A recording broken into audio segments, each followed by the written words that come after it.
नमस्कार. मी भाऊ तोरसेकर. तुम्ही बघत आहात प्रतिपक्ष. मित्रांनो, गेल्या 2-3 दिवसामध्ये राष्ट्रीय माध्यमांमध्ये म्हणजे दिल्ली असेल, इंग्रजी, हिंदी, वेगवेगळ्या मराठीमध्ये पण काही प्रमाणामध्ये एक गोष्टीचा फार गवगवा होतोय. प्रामुख्याने एका फोटोचा किंवा एका छोट्या व्हिडिओ क्लिपचा फार गवगवा होतोय. आणि ती क्लिप म्हणजे राहुल गांधी यांची भगिनी वायनाडच्या खासदार प्रियंका वाड्रा यांचा पंतप्रधान नरेंद्र मोदी यांच्या बरोबरचा हास्य विनोद, त्यांचा नितीन गडकरी या केंद्रीय परिवहन मंत्र्यांबरोबरचा संवाद, गप्पा, हे सगळं फार कौतुकाचा विषय झालाय. पण हे सगळं केवळ योगायोग आहे का? मला तो योगायोग वाटत नाही. आणि म्हणूनच उशीर झाला असला तरी तो मी विषय आज तुमच्या समोर घेतोय. याचं कारण लक्षात घ्या. मला याचे दीर्घकालीन परिणाम होण्याची शक्यता दिसते. एक गोष्ट साफ आहे, काल परवा म्हणजे साधारण महिन्यापूर्वी बिहार विधानसभेच्या निवडणुका संपल्या आणि तिथल्या निकालामध्ये परत एकदा काँग्रेस पक्षाचा अत्यंत लज्जास्पद आणि दारुण पराभव झाला. नुसता काँग्रेस पक्षाचा पराभव झाला नाही, ज्या निवडणुका जिंकण्यासाठी राहुल गांधींनी जवळजवळ 2 महिने आधीपासून तयारी सुरू केली, तिकडे कन्हैया कुमार आणि पप्पू यादव सारखे 2 आपले खास शिलेदार पाठवले. कृष्णा अल्लावरू सारखा अत्यंत विश्वासातला नवा प्रभारी बिहारच्या काँग्रेससाठी नेमला. तिकडे जाऊन लालू प्रसाद यादव किंवा तेजस्वी यादव जो महाआघाडीतला महागठबंधनातला बिहार मधला थोरला भाऊ आहे, त्याच्याशी पंगा घेण्यापर्यंत काँग्रेसनी आणि राहुल गांधींनी मजल मारली. आणि एवढं सगळं झाल्यानंतर सुद्धा राहुल गांधी वोट चोरी वगैरे वगैरे आंदोलन करत बसले. आणि व्हायचं ते झालं. काँग्रेसचा जबरदस्त पराभव बिहारमध्ये झाला. 16 का 19 आमदारांची संख्या 6 पर्यंत खाली आली. पण आपली संख्या खाली आणता आणता राहुल गांधींनी राष्ट्रीय जनता दल आरजेडी, ज्यांचे जवळजवळ 250 आमदार होते, त्यांना 25 पर्यंत खाली आणून दाखवलं. आणि परत एकदा भारतीय राजकारणातल्या, पुरोगामी राजकारणातल्या दुखण्यावर बोट ठेवलं गेलं की राहुल गांधी हे काँग्रेससाठी आणि भाजप विरोधी राजकारणासाठी एक प्रकारचा अभिशाप आहे. राहुल गांधी जिथे हात लावतील तिथे अपयश खात्रीपूर्वक येतं. ही जी चर्चा होती ती परत एकदा जोरात सुरू झाली. आणि फक्त राष्ट्रीय राजकारणामध्ये किंवा डिबेटमध्ये आणि पत्रकारांमध्ये, माध्यमांमध्ये नाही, तर काँग्रेस पक्षाच्या अंतर्गत सुद्धा ही चर्चा सुरू झाली. आणि त्याचं एक प्रमुख कारण आहे, ते म्हणजे शकील अहमद नावाचे बिहार मधले एक जुने काँग्रेस नेते आहेत, खूप जुने नेते आहेत, राज्यसभा सदस्य होते. मनमोहन सिंग यांच्या सरकारमध्ये त्यांची मंत्रीपदी सुद्धा वर्णी लागली होती. या शकील अहमद यांनी बिहारच्या दुसऱ्या फेरीचं मतदान 11 नोव्हेंबरला संपल्यानंतर, त्याच संध्याकाळी मतदान संपल्यानंतर काँग्रेसचा आणि काँग्रेसमधल्या सगळ्या पदांचा राजीनामा देऊन टाकला. आणि सगळ्यात पहिल्यांदा त्यांनी राहुल गांधींच्या नेतृत्वावर निकाल लागण्यापूर्वी प्रश्नचिन्ह निर्माण केलं होतं. आणि तिथून मग निकाल लागल्यानंतरचा विषयच नव्हता. केवळ राहुल गांधींमुळे महागठबंधनाचा आणि त्यातल्या मित्र पक्षांचा बिहारच्या निवडणुकीत सोपडा साफ झाला. आणि ही निवडणूक ही राहुल गांधी यांच्यासाठी म्हणतात 95 क्रमांकाची निवडणूक आहे. राहुल गांधी यांनी काँग्रेस पक्षाची सूत्र हळूहळू करत हाती घ्यायला सुरुवात केली 2009 पासून. आणि तेव्हापासून जवळजवळ 15 वर्षामध्ये अशा 95 लहान मोठ्या निवडणुका सांगितल्या जातात, ज्या लोकसभा, विधानसभा, राज्यसभा किंवा राष्ट्रपती, उपराष्ट्रपती, राज्यसभा अशा निवडणुका आहेत की 95 निवडणुकांमध्ये राहुल गांधींनी जे नेतृत्व केलं पक्षाला किंवा पक्षासाठी जी रणनीती आखली, त्यामध्ये अत्यंत लाजिरवाणा पराभव काँग्रेसच्या वाट्याला आला आणि त्यापैकी अनेकदा काँग्रेस पक्षाच्या मित्र पक्षांची सुद्धा दुर्दशा झाली. आज आपण जे बिहारच्या निवडणुकीमध्ये तेजस्वी यादव यांचं झालेलं बघतोय, 2017 मध्ये नेमकी तशीच दुर्दशा उत्तर प्रदेशच्या विधानसभेमध्ये अखिलेश यादव यांची झाली होती. कारण अखेरच्या क्षणी बहुमतात असलेला पक्ष समाजवादी पक्ष याचे नेते असलेल्या अखिलेश यादव यांनी राहुल गांधींबरोबर हात मिळवला आणि बघता बघता त्यांचा पक्ष उत्तर प्रदेशच्या विधानसभेमध्ये 50 पेक्षा कमी आमदारांपर्यंत घसरला आणि 5 वर्षानंतर राहुल गांधी सोबत नसताना अखिलेशने 125 पेक्षा अधिक आमदार निवडून आणले. सांगायचा मुद्दा एवढाच की राहुल गांधी ही काँग्रेस पक्षासाठी आणि काँग्रेस बरोबर जाणाऱ्या पक्षांसाठी एक प्रकारची पनौती आहे. ही दबल्या आवाजातली चर्चा हळूहळू बिहारच्या निकालानंतर उघडपणे सुरू झालेली आहे.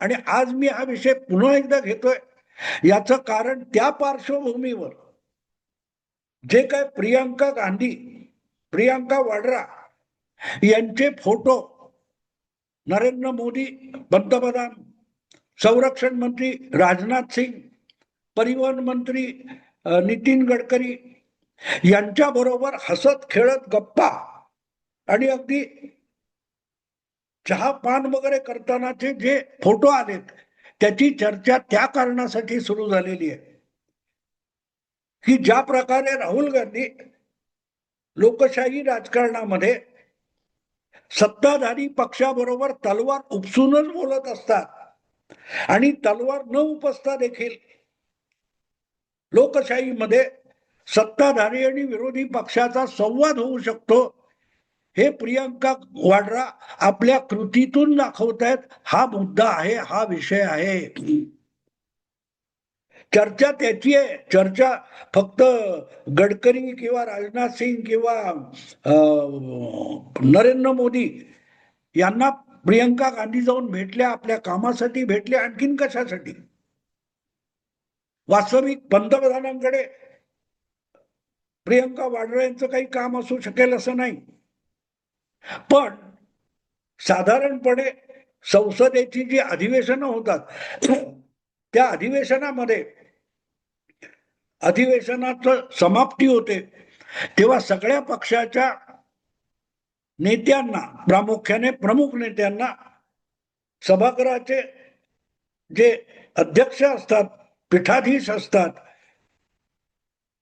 ते चहापानासाठी बोलवतात. राहुल गांधी अशा कार्यक्रमाला हजर सुद्धा राहत नाही.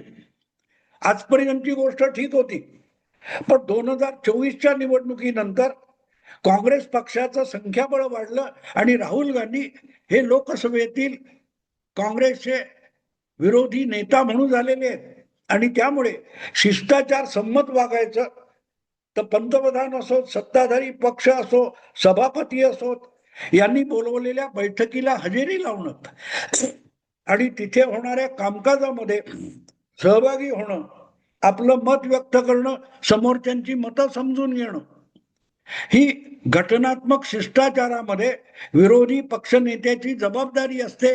पण राहुल गांधी ती जबाबदारी कधीही पार पाडत नाहीत. सरन्यायाधीशांचा शपथविधी असो, उपराष्ट्रपतीचा शपथविधी असो किंवा लाल किल्ल्यासमोर स्वातंत्र्य दिनाच्या निमित्ताने होणाऱ्या समारंभाला उपस्थित राहणं असो, अशा प्रत्येक वेळेला राहुल गांधी गायब होते. ज्याला लोकशाहीतला शिष्टाचार म्हणतात की जे संवैधानिक कार्यक्रम असतात, त्या कार्यक्रमाला सभागृहाचे दोन्ही बाजूचे नेते हजर राहतात पण तिथे सुद्धा तुसडेपणा दाखवणं, तिरस्कार दाखवणं ही राहुल गांधींची खासियत झालेली आहे. सतत खाजगी असो जाहीर असो कुठल्याही कार्यक्रमामध्ये तोंड उघडलं की सत्ताधारी पक्षाला, पंतप्रधानाला, भाजपला, RSSला शिव्या घालणं यापेक्षा राहुल गांधी यांच्या तोंडून चुकूनही शब्द बाहेर पडत नाही. गुणगान करा असं कोणी सांगत नाही. सत्तेत बसलेल्या पक्षाचं विरोधकांनी गुणगान करण्याचं काहीही कारण नसतं. पण फक्त शिव्याशाप देणं, खोटे नाटे आरोप करणं ही सुद्धा लोकशाही संकेतामध्ये, शिष्टाचारामध्ये विरोधी पक्षाची कामगिरी किंवा जबाबदारी नसते. राहुल गांधी नेमकं ते करताना दिसतात आणि मग त्या पार्श्वभूमीवर सत्ताधारी आणि विरोधक यांचे जे ताणले गेलेले संबंध आहेत, सिंदूर ऑपरेशन सिंदूर झालं पहलगाम नंतर, तेव्हा सरकारच्या समर्थनाला आणि सरकार करेल त्या कारवाईच्या समर्थनाला उभं राहणं ही सुद्धा विरोधी पक्षाची जबाबदारी होती. पण त्या सगळ्या कालखंडामध्ये राहुल गांधी हे पाकिस्तानच्या भाषेत बोलत होते. आणि या पार्श्वभूमीवर आपण बघितलं तर अगदी सभागृहामध्ये भाजपवर, मोदी सरकारवर कडाडून टीका करणाऱ्या आणि त्यांचे दोष दाखवणाऱ्या प्रियंका वाड्रा जेव्हा अगत्याने अधिवेशन समाप्तीच्या वेळेला काँग्रेसच्या वतीने चहापानाच्या कार्यक्रमाला, सभापतींनी बोलवलेल्या कार्यक्रमाला हजर राहिल्या आणि नुसत्या हजर राहिल्या आणि तिथे फुरंगटून बसल्या असं बिलकुल झालं नाही. त्या समारंभामध्ये, चहापानाच्या कार्यक्रमामध्ये जे विविध पक्षांचे नेते उपस्थित होते, पंतप्रधान होते, सभापती होते, ओम बिर्ला किंवा तुमच्या राजनाथ सिंग होते, यांच्याशी प्रियंका वाड्रा हसत खेळत बोलत होत्या. आणि हा जितका चर्चेचा विषय झालाय त्यापेक्षा तो काँग्रेस पक्षाच्या अंतर्गत राजकारणामध्ये गोंधळात टाकणारा विषय झालेला आहे. एका बाजूला सतत सत्ताधारी पक्षाबरोबर संघर्ष करून सत्ताधारी पक्षाचा रोष ओढवून घेणारा पक्षाचा सर्वोच्च नेता राहुल गांधी आणि दुसरीकडे सत्ताधारी पक्षाबरोबर सुद्धा बोलता येतं, संवाद साधता येतो, हसत खेळत बोलता येतं, हलक्या फुलक्या वातावरणात बोलता येतं. आपल्याला हवं ते काम सत्ताधारी पक्षाकडून हसत खेळत करून घेता येतं, याचं प्रात्यक्षिक प्रियंका वाड्रांनी दाखवलेलं आहे. आणि ही गोष्ट काँग्रेसमधल्या अनेक नेत्यांना सुखद वाटलेली आहे. तुम्हाला आठवत असेल तर गुलाम नबी आझाद हे सुद्धा 5-7 वर्ष राज्यसभेमध्ये विरोधी नेता म्हणून काम करत होते, अगदी सडकून टीका करत होते मोदी सरकारवर. पण तरीही सरकारबरोबर सौहार्दाचे संबंध ठेवून सभागृहाच्या बाहेर मैत्रीपूर्ण आणि खेळीमेळीच्या वातावरणात ते सत्ताधारी लोकांशी संपर्क ठेवत होते आणि काँग्रेस पक्षाच्याही निवडून आलेल्या लोकांच्या मतदारसंघात चांगलं काम हवं यासाठी सरकारची मदत घ्यायला ते खेळीमेळीचा संवाद उपयोगी ठरत होता. जे राहुल गांधींच्या काळात संपूर्णपणे गायब झालेलं आहे, वातावरण गढूळ झालेलं आहे. अशा वेळेला आपण विरोधी नेता आहोत तर आपण शिष्टाचाराप्रमाणे वागू ही हिंमत मल्लिकार्जुन खरगे यांच्याकडे नाहीये. पण राहुलची बहीण असलेल्या प्रियंका वाड्रांनी त्या दिशेने एक पाऊल टाकलंय आणि त्यामुळे काँग्रेसमधल्या अनेकांना तो सुखद धक्का बसलेला आहे की हा, विरोधी पक्षात असू पण विरोधी पक्षात असून सुद्धा तिरस्काराचं, नफरतीचं राजकारण करायचं नाही तर ते कसं करायचं नाही आणि शिस्तसंमत विरोध कसा करायचा याचं प्रात्यक्षिक त्याच गांधी घराण्यातल्या प्रियंका वाड्रा दाखवतायत. हा तो सुखद धक्का आहे. राहुलच्या जागी प्रियंका वाड्रा आल्या तर लोकशाही किती प्रगल्भ होऊ शकेल याचा तो साक्षात्कार काँग्रेसमधल्या बहुतांश जुन्या पठडीतल्या आणि चांगलं राजकारण करू इच्छिणाऱ्यांना धक्का वाटलेला आहे. पण तो फक्त धक्का आहे का, हे तात्पुरतं आहे का, तो देखावा आहे का, देखावाच असेल. अगदी प्रियांका वाड्रा फार मनापासून हसल्या आणि सरकारशी सहकार्य करणार असं बिलकुल नाहीये.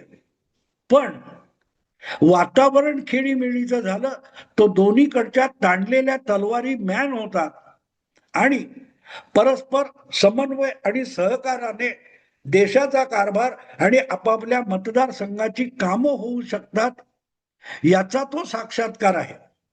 आणि तो जितका काँग्रेस जनांना सुखद वाटेल तितका हळूहळू राहुल गांधींच्या बाबतीतला काँग्रेसवाल्यांचा दुरावा वाढत जाईल आणि आपण पक्षाचं सर्वोच्च नेतृत्व करू शकतो, पक्षाला यशाच्या दिशेने घेऊन जाऊ शकतो, हा आत्मविश्वास प्रियंका वाड्रा पक्षाच्या अनुयायांमध्ये निर्माण करू शकतील. आणि तो निर्माण झाला तर मग काँग्रेस पक्षामध्ये राहुल गांधींना बाजूला करणं आणि पक्षाची सगळी सूत्र प्रियंका वाड्रा यांच्याकडे देणं, या दृष्टीने काही पावलं टाकली जाऊ शकतात, याची शक्यता या 2-4 चित्रांनी निर्माण केलेली आहे, छायाचित्रांनी निर्माण केलेली आहे.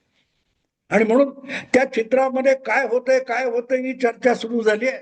त्याची खळबळ माध्यमांमध्ये वागण्यापेक्षा काँग्रेसमध्ये माजली असेल तर काँग्रेसमध्ये बदलाचे वारे वाहू लागलेत किंवा निदान त्या दिशेने हालचाली सुरू होताना दिसतात.